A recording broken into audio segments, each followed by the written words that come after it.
Let me give you an example to show you how parents destroy their children's thinking. One day when my daughter was little, I sent her to kindergarten. She brought a toy with her. I asked her why she brought a toy. She said she wanted to exchange toys with other children at school. When we walked to the kindergarten gate, I suddenly heard a parent say to a little boy, "Remember, this toy is very expensive. Don't give it to other children." The child asked, "What if other children want to exchange toys with me?" The parent immediately replied that it can't be exchanged. Your toys are better and more expensive than theirs. We all know the simplest truth that children play with toys. No matter how good the toys are, they usually don't last long before they get tired of them. Their liking for toys gradually decreases. When they like this toy very much, this toy is real to them. But when they get tired of playing with it, it is no longer real. For this child, this toy no longer has any value because it has completely become a virtual thing. This is a principle in economics called the principle of diminishing marginal returns. Well, here comes the key point.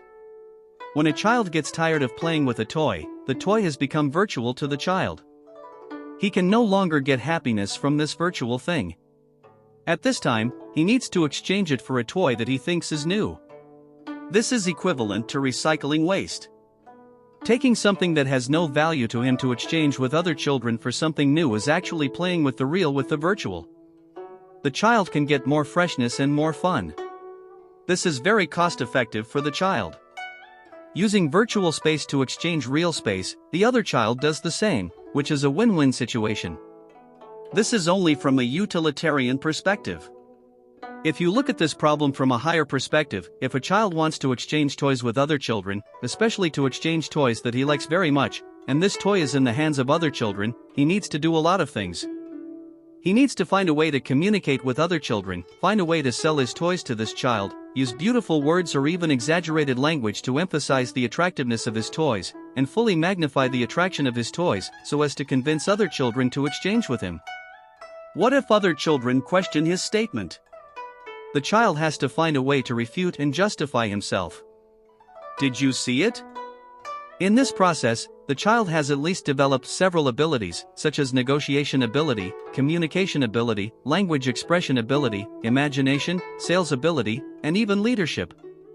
Such a child will certainly be very powerful when he grows up.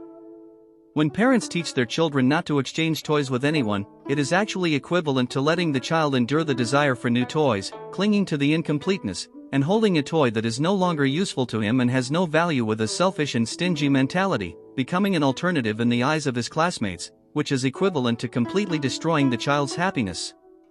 The cultivation of those important abilities of the child has been destroyed, and an originally excellent child has been cultivated step by step into a selfish, stingy, and incompetent waste person, that is, into a bastard. The reason why parents tell their children not to exchange with other children is purely from a material perspective, that is, to say that their toys are more expensive, which is the lowest level of perspective. People often say that you are not as good as a 3-year-old child. Are you kidding? How many adults can compare to a 3-year-old child? Get it, many excellent children are ruined little by their parents. If you look around carefully, you will find that more than 70% of parents are raising their children according to the standards of criminals, with the goal of sending their children to detention centers and prisons, let alone cultivating outstanding talents.